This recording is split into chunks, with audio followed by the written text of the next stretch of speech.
She gave her last $20 to a homeless man, unaware he was the most feared Korean mafia boss in the city. On a cold Thursday night, the kind of night Los Angeles rarely bothered with, a thin man stood outside a 24-hour diner in Koreatown, clothes torn, hair messy, face buried under a hood. A homeless man to anyone passing by, to everyone except her. Alicia Brooks pushed through the diner's back door, apron still on, curls frizzing from 12 hours of steam and grease. She held the day's last cornbread, wrapped in foil, and counted the bills in her hand. $32 in tips, 20 in her pocket. That was her bus fare home, her groceries for the week, her emergency money for when her brother got detention again. But when she saw the man sitting on the curb, legs shaking, lips cracked, eyes lowered like he didn't deserve to be seen, she felt something twist inside her chest. She recognized hunger, the real kind. The kind she'd known as a teenager, when bills piled up and the fridge was a museum of empty shelves. She stepped toward him. "Hey," she said softly, "you eaten today?" He didn't answer. His shoulders didn't move. He might as well have been a shadow. Alicia stopped in front of him anyway, hugging her arms against the cold. "Look, I don't have much, but I can't walk past someone starving." She knelt and placed the foil-wrapped food in his hands. He didn't lift his head, didn't thank her, didn't move. So she did something even she didn't understand. She pulled Waitress, her last $20 starler, from her pocket and slipped it under the foil. "Get a hot meal tomorrow," she whispered, "and don't disappear. People forget the ones who disappear." Then she stood and walked away before she could change her mind.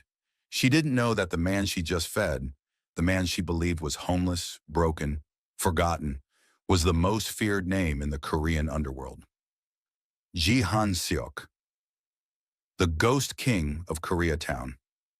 And she had just given him the first act of kindness he'd seen in a decade. 2 blocks away, in an alley shielded by shadows, the hooded man stripped off the torn jacket and threw it over a trash bin. Underneath the disguise was a navy shirt, expensive fabric hidden under grime, and a wrist tattoo known to only one group, the Seo crime syndicate. Han Seok brushed dirt from his arms and sighed, long, low, exhausted. "What did you find, boss?" his lieutenant asked, stepping out of the darkness. Han Seok held up the foil and the $20 bill. "A reminder," he murmured, voice deep and cold, "that there are still good people in this city." He pressed the bill to his thumb, staring at it like it was a relic. "She gave this to you?" Junho asked, stunned. "She gave me everything she had."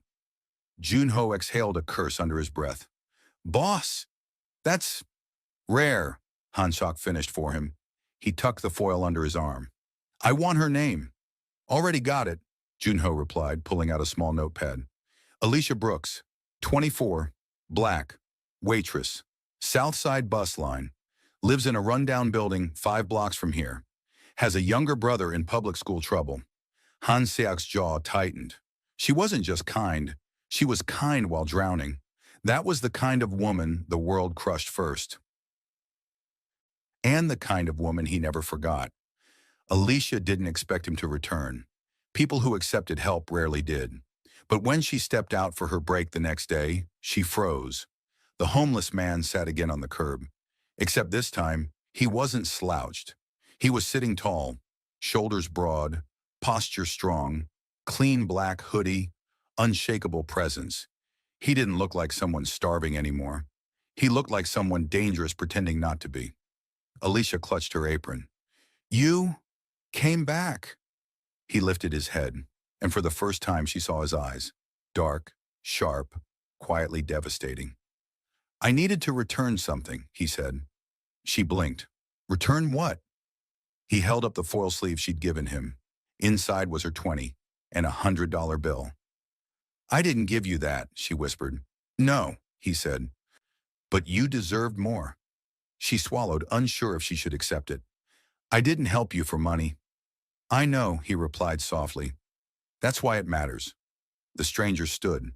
The way he rose, not sloppy, not shaky, but effortless, made something click in her mind. Homeless men didn't move like this, didn't look like this, Didn't have hands with calluses from guns and steering wheels. Not from hunger. You're not who you said you were, she said quietly. I never said who I was, he countered. Fair. Dangerously fair.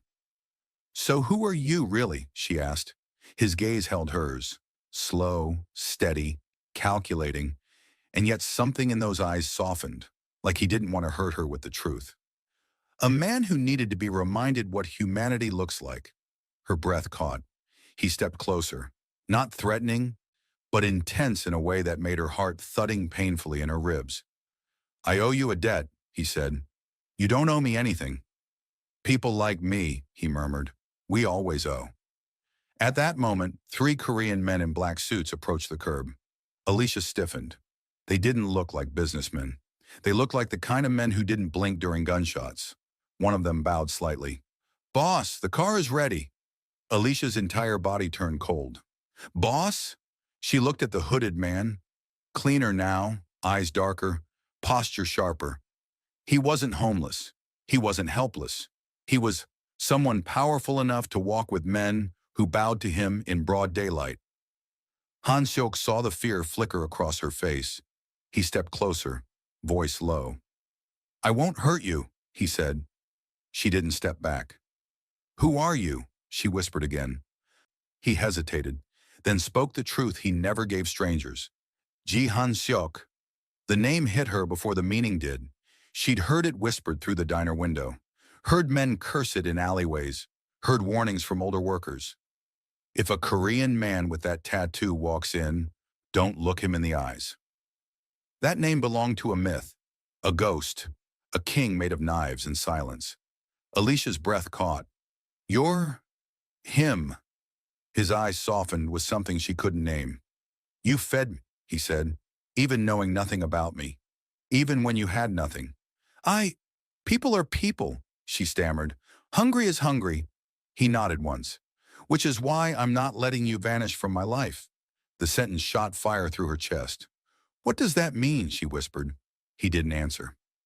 Instead, he opened the back door of a black Maybach. His men watched silently. A ride home, he said quietly. That's all. She hesitated. He extended his hand, not forceful, not possessive, just steady. You gave me kindness, he said. Let me return at least an inch of it. Her pulse pounded. Her fingers hovered. And then she took his hand.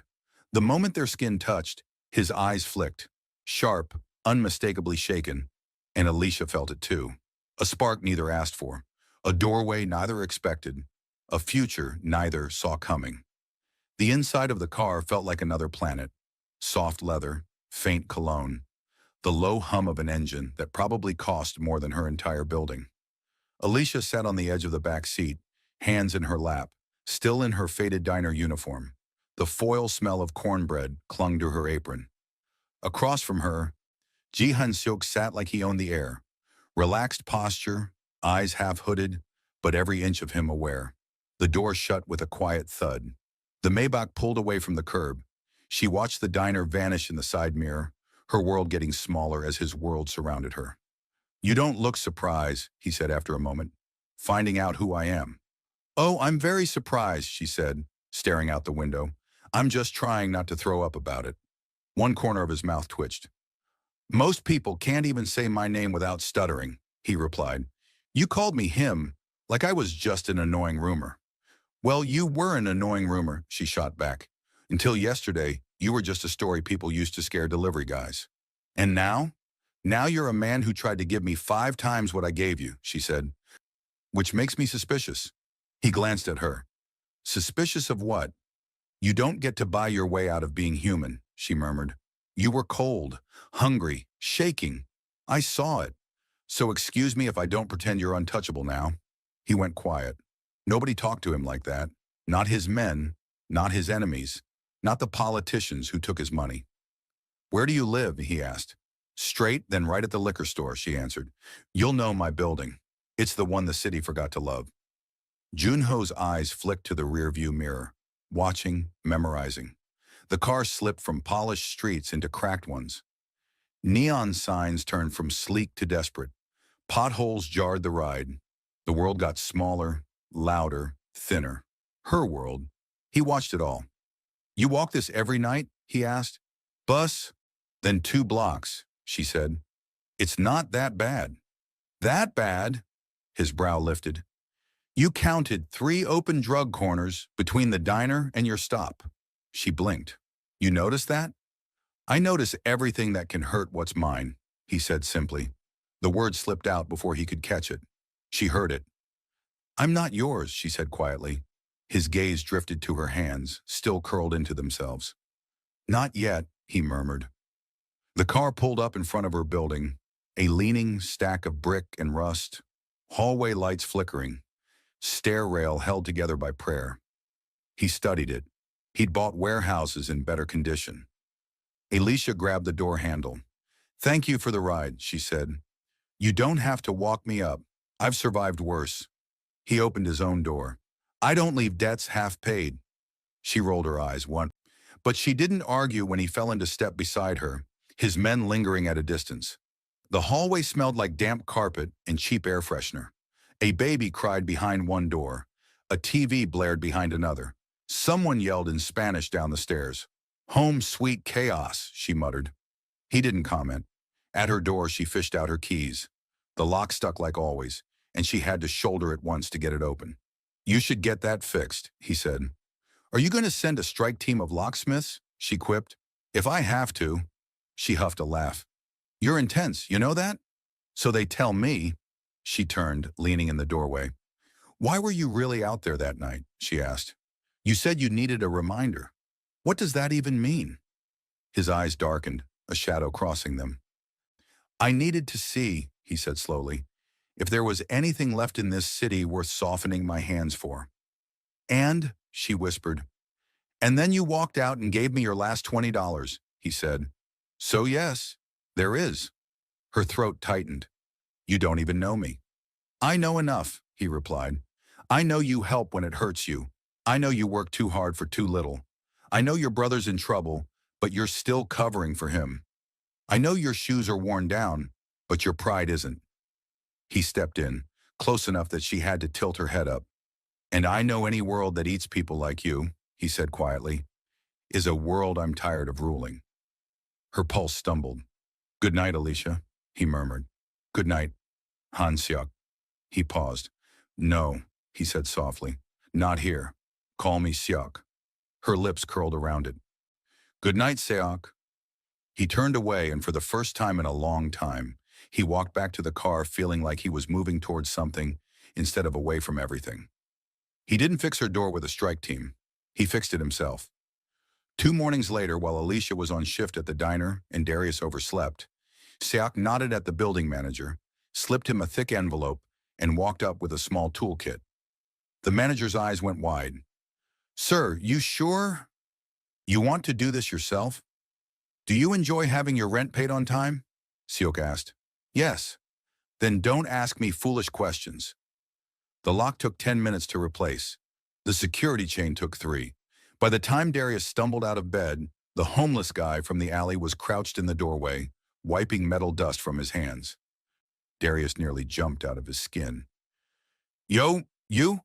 Relax, Seok said, standing, and stop letting your sister come home to a broken lock. Darius shut his mouth. He'd seen things since that alley. He'd heard names on the street. He knew exactly who this man was now. You changed it? He asked. Yes. How much I owe you? Seok looked like he wanted to laugh. You owe your sister, he said. Not me. Grow up before the streets decide for you. Darius swallowed. Yes, sir. Seok nodded once and left. Alicia only found out that evening when she slid the key in and the door opened smoothly. No shove needed. She stopped, then tested it again, then again. What in the... A small note was taped on the inside of the door. Locks shouldn't fight you. She pressed her back to the wood, heart doing something wild. He was dangerous. He was terrifying. He was thoughtful in ways no one had ever been for her. That combination was a problem. A beautiful, massive problem. The next time she saw him was at the diner. Not inside. Outside. He stood across the street, leaning against a lamppost, watching through the window. No hood, No disguise. Just a dark coat and a presence that made people cross the street without understanding why. She took an order, dropped off pancakes, refilled coffee cups, and pretended her skin didn't burn under his gaze. Finally, during her break, she walked out and crossed to him. "You're going to scare away all my customers," she said. "Your food brings them back," he replied. "Not their fear of me." "You check the Yelp reviews?" she teased. A hint of a smile touched his mouth. "I check everything that has your name on it." She folded her arms. "You can't keep doing this." "Doing what?" "Hovering," she said. "Watching, fixing locks, showing up like some Mafia guardian angel." His eyes glittered. "Would you prefer I ignore you?" She opened her mouth, then closed it. "No," she admitted softly. I just, I don't know how to exist in a world where someone like you thinks about someone like me." He stepped closer, slow enough to give her time to step back. She didn't. "You gave me your last $20, he said. "The world doesn't get to pretend you're no one." Shuck. Alicia. Her name in his mouth did something to her. It took all the distance she tried to keep and burned it. He looked at the diner window, at the chipped paint, the tired waitress inside, the regulars who paid in crumpled singles. "You hate this job," he said. "I hate being tired," she corrected. "The job is just the reason." "What would you do if you weren't here?" he asked. "If you weren't counting pennies and splitting tips?" She laughed once, no humor. "Dreams cost money," she said. "I can't afford those. I've got rent, bus fare, my brother's nonsense, and a mother who thinks prayer pays bills." His eyes stayed on her face. "Pretend money doesn't exist," he said quietly. "Pretend there's no debt, no street, just you. What do you want?" No one had ever asked her that. Not teachers, not boyfriends, not bosses. She looked at her hands, fingers scarred from kitchen burns. "I'd run my own place," she said slowly. "Not a fancy restaurant, a small spot. Late-night food that tastes like home. Somewhere kids can come when they're scared to go back to their block. Somewhere people feel seen." She flushed. "That's stupid, I know. Forget it." "It's not stupid," he said, voice firm. "It's the most dangerous thing in the world." "Why?" "Because it's pure," he said. "And purity terrifies men like me." She frowned. "And men like you always ruin it?" He didn't flinch. "Unless we decide to protect it instead." Her chest ached. She was standing in front of a man everyone called a monster, and he was talking about protecting her dreams like they were something holy. "Why me?" she whispered. He didn't lie. "Because that night, when I thought it might be easier to let this city eat me," he said, "you handed me food with shaking hands and said you didn't want me to disappear." His gaze burned into hers. "No one has ever said that to me," he finished. "Not once. Not in 38 years. The wind shifted. She could have run then, back into the safe noise of the diner, back into a life where power didn't notice her. Instead, she said, "Okay, so, what now?" He stepped back, just enough for her to breathe.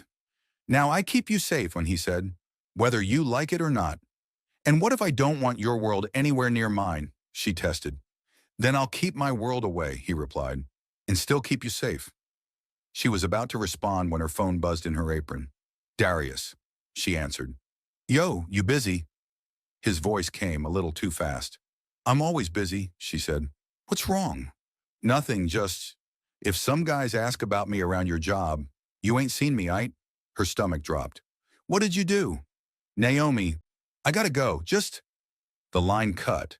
The color drained from her face. Shulk saw it instantly. "What happened?" She looked up at him, panic cracking through her control. "Somebody's looking for my brother," she whispered. "And when people like that start asking questions, they don't knock as kindly as I did." His expression changed. The softness vanished. The warmth cooled. Something lethal settled into his eyes, like a sword being unsheathed. "Go inside," he said, voice flat now.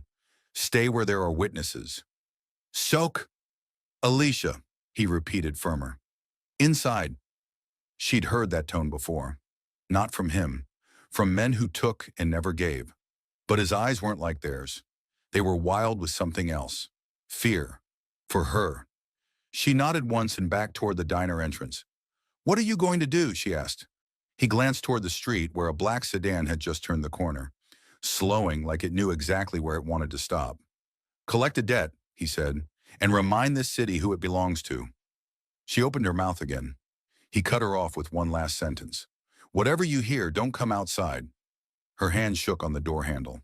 She went inside. Her heart stayed out there with him. As the sedan pulled up, an unfamiliar man stepped out asking for a boy named Darius.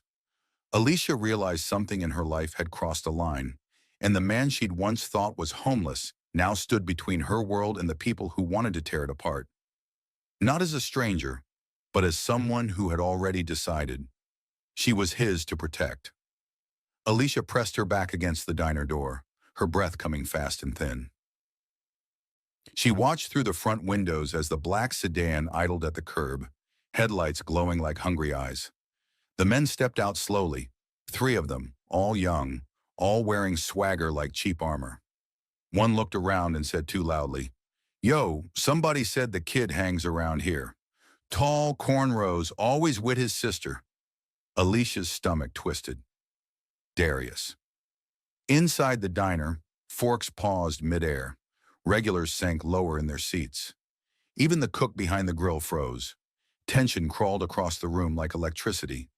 Alicia wanted to go outside, wanted to scream at them, wanted to tell them Darius wasn't here, but she remembered Sayok's voice.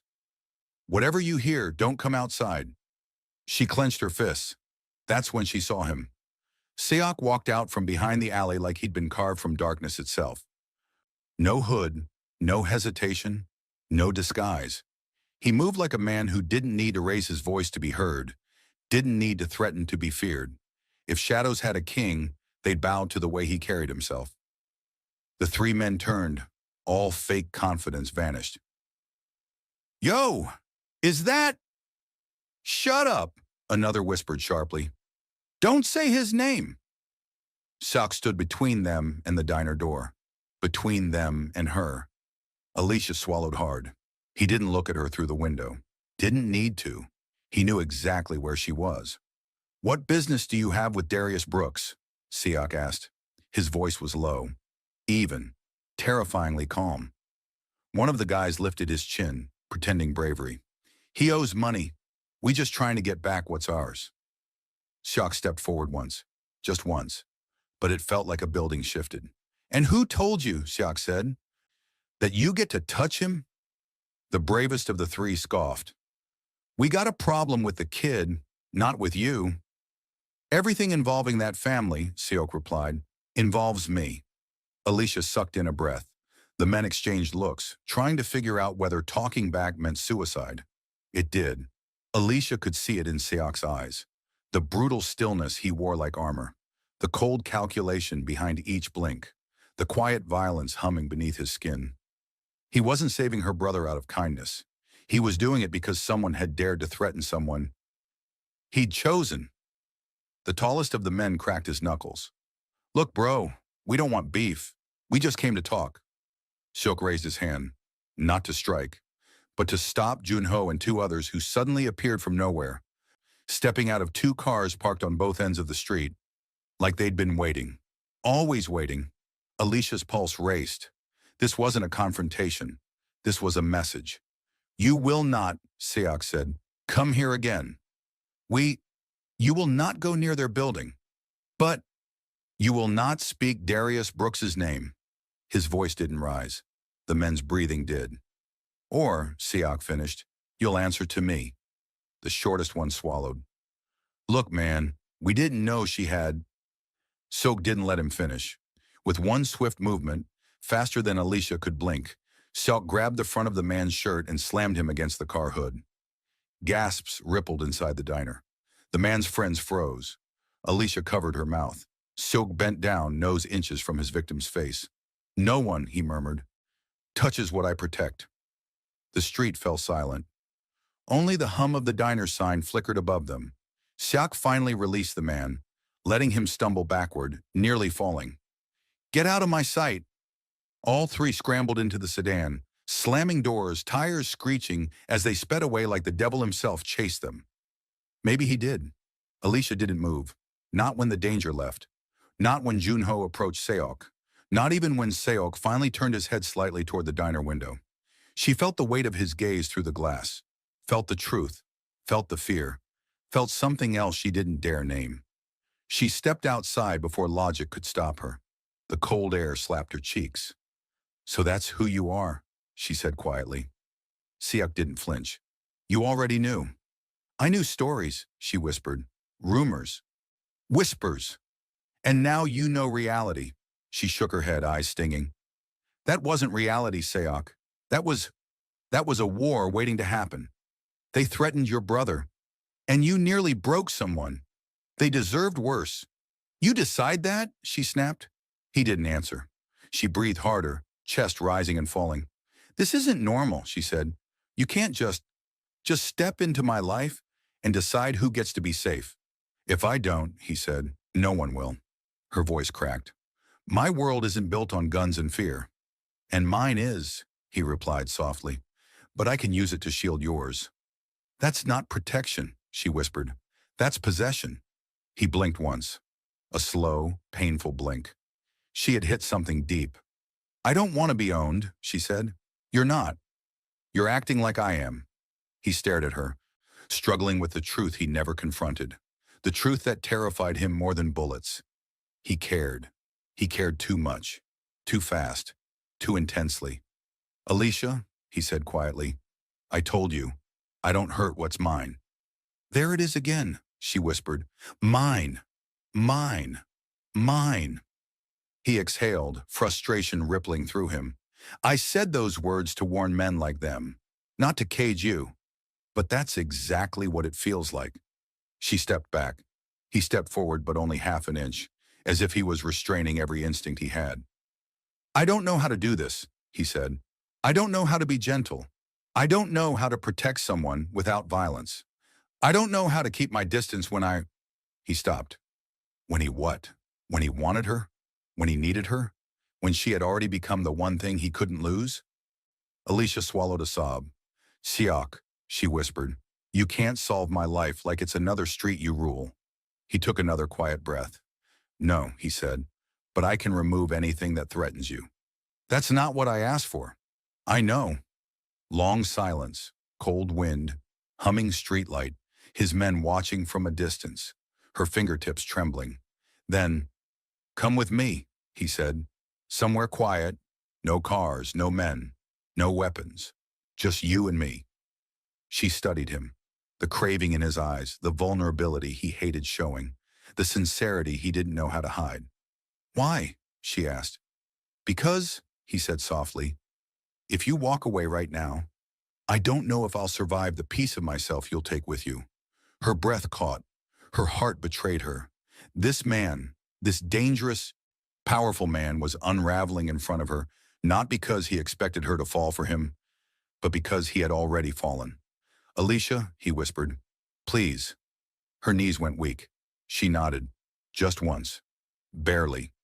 But it was enough. He stepped back, giving her space, as if she were something sacred.